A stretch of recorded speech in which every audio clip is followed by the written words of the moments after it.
ভারতের পশ্চিম বাংলার অবস্থা খুবই ভয়াবহ। গতকাল নির্বাচনের পর মুসলমানদের বাড়িঘর পুড়িয়ে দেওয়া হচ্ছে। তাদের অপরাধটা কি? মুসলমানদের বাড়িতে গিয়ে হামলা, ভাঙচুর, লুটতারাজ এবং ধরে ধরে পিটিয়ে মারছে। সেই সাথে তৃণমূল কংগ্রেসের নেতাকর্মীদের বাড়িতেও হামলা চালিয়েছে।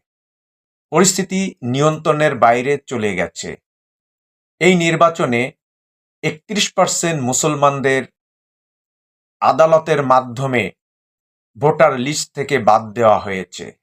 কত বড় একটা ফ্যাসিজম চিন্তা করা যায়।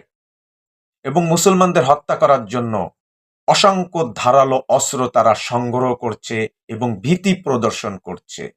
দৃশ্যগুলো দেখে আপনাদের কি মনে হয়? এটা কি কোনো সভ্য ভারত? আপনারাই বলুন। সবাইকে অসংখ্য ধন্যবাদ। আমাদের YouTube channel counter image subscribe করে পাশে থাকুন। আসসালামু আলাইকুম।